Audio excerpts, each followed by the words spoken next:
Hey, I'm Carrie. Welcome back to my channel. Welcome for the first time. All around, welcome. I'm Carrie Blogger, a career freelancer on Fiverr.com. Freelancer. Gosh, I cannot say that word. Freelancer on Fiverr.com, where I have been selling as a full-time Fiverr Pro copywriter for about the past 7 years. And in today's Freelance Friday video, I'm going to be talking about tips and suggestions for getting vital information from your clients. Because even if you are just barely getting started in your journey as a freelance copywriter, or even a non-staff copywriter, you would know that getting vital information from them, the actual core, tangible facts, is one of the hardest parts of the job, because until you know what you need to write, you can't write it. This question was in my brain for a bit, but I'm really glad that Megan Hurley commented on a previous video. She knows the drill. If you're new here, you are always welcome to comment a question down below in the comment section, and I will do my best to get to it, answer it, give my thoughts on it once I have some time to process. So thank you to her for asking. And she said, do you have suggestions for the requirements? I seem to be always missing something, or I'm not being assertive enough, or something. And it's the or something that's usually the hardest to fix, because until you can actually tap into what's wrong, this is like life advice, it's hard to come up with a solution. Let's dive in with a couple of my kind of universal ideas of what I've done to streamline the process as much as possible for me to get the most valuable information from my buyers with the least amount of conflict or going back and forth. Tip number one, I have found over the years that giving people a literal quantity of information that you need is one of the easiest way to receive a decent amount of information from them. So in my book, my kind of go-to rule of thumb is that for 50 words of copywriting, and of course this depends a little bit what kind of writing you're doing, but 50 words needs about at least 5 facts. I usually say 5 to 10, 5 to 7, somewhere in there, but 5 minimum, because if you have anything less than 5 facts, it just turns into a fluff fest. You're just repeating nonsense. There's nothing core, detail, convincing about that. Nothing people can engage with. Nothing that makes people feel something or even understand what the heck they're reading about if there's not enough information. First and foremost, when people say, well, what do you need from me? Well, I need you to give me the facts. I don't know what that is. Instead of saying, I just need you to give me the facts or tell me what you want to say, instead saying, for a 100-word e-commerce description, I'm going to need at least 10 to 15 facts about the product. And that gives people a better benchmark also to just have them feel more confident giving the information to you, because they're kind of answering your questions with some guidelines. Tip number 2 is a little bit harder if you're getting started. Like Megan mentioned, it's kind of hard to know what kinds of question to ask. Like she doesn't know if she's asking the right things, if she's being too assertive or not assertive enough.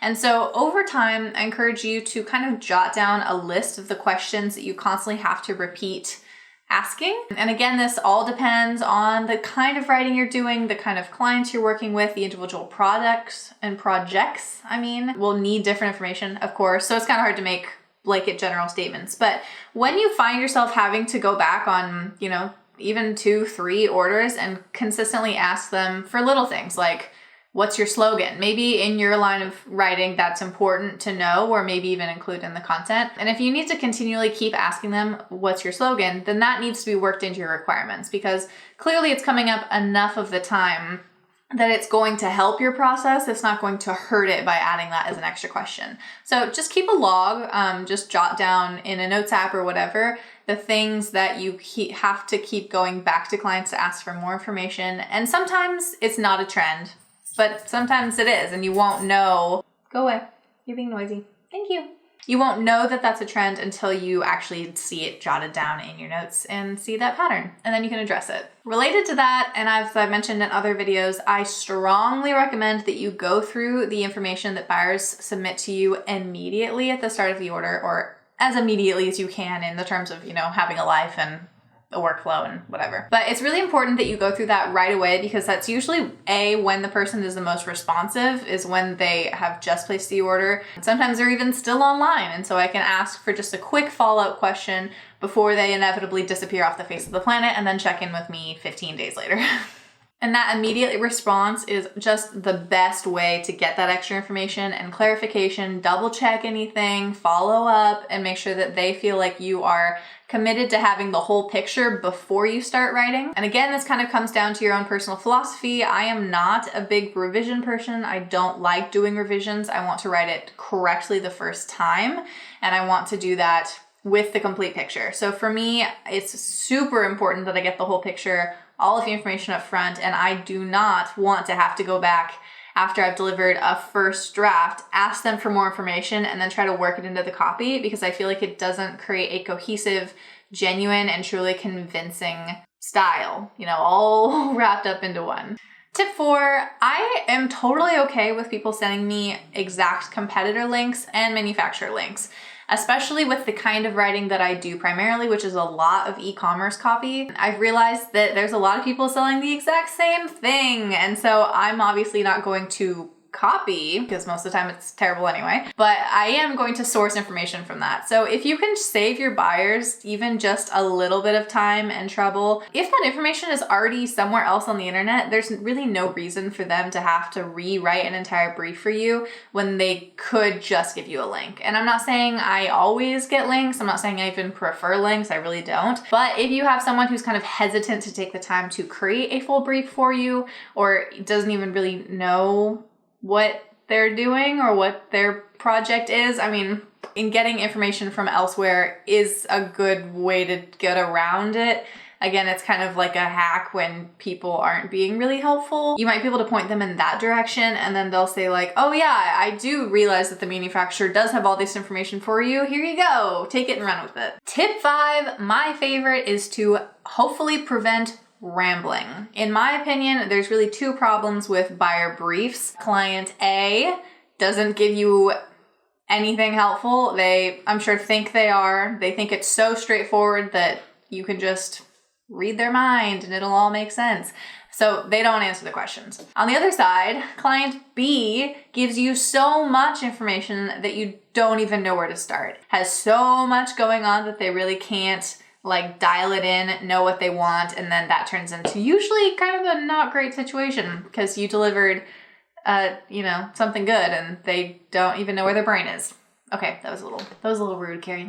Let's dial it down. The best way that I can deal with client B and hopefully get rid of some rambling tendencies is A, I don't talk on the phone. B, I really don't like Loom or video instructions. Some people have started doing that for me and I'm just like, stop, just write it down. And also I encourage bullet points. Bullet points are the best because it makes people really think about the actual facts, and it also makes them not try to play copywriter.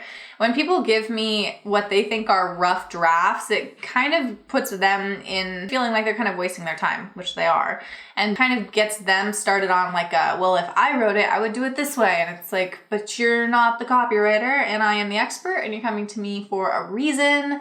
So let's just not go down that road. When in doubt, I always say bullet points are totally fine. No formatting or full sentences required. And that allows people to feel okay just letting me jot down facts, which is exactly what I need so that I can then work my magic from there. The other problem, as I've mentioned before, I'm sure with phone calls, I know some people like it. I might be too millennial. I don't know. But there is a little bit of rambling for sure. And also the he said, she said kind of problem. When I have a written set of instructions, I have everything right there to look back on. I don't have to try to remember, oh, did they say that? I think they contradicted themselves. And then if something goes wrong and they say, well, you didn't do what I asked for, it's clearly in writing. There's no question. It just simplifies the process so much, I think, for both sides, especially in a freelance environment. Maybe if you're on staff for somebody, a phone call and just chatting away would be fine, but I don't like that. And my last pro tip is a pro one. I don't know if anyone else does this, but I sure do. I also use the order requirement section as a bit of a contract, which of course, like any online contract, I'm sure people just click yes and don't actually do it. But hopefully it helps to create a little bit more of a credible, comprehensive kind of collaborative experience when working with me. And it shows that I really do expect my buyers to do their part and that it's not just me working with nothing, but that it is truly collaboration. I basically say that the client is agreeing that they have provided all of the important and relevant information, that it is correct in everything they've told me, that they've also read the gig description and package comparison chart so they know what they're ordering, no questions there, and that they've read the FAQ, which I use as a tool to kind of clarify all of my style and service policies. So those 3 things are really important, that I'm sure a lot of people just click yes and didn't actually do those things. But at the very least, I hope that it gives a little bit more of a collaborative focus between the 2 of us, and that people might read it and then say, I need to do my part as a responsible buyer so that she can do her job as the expert copywriter. All right, that is it for me today. Happy Freelance Friday. As always, if you have a question, feel free to drop that down below.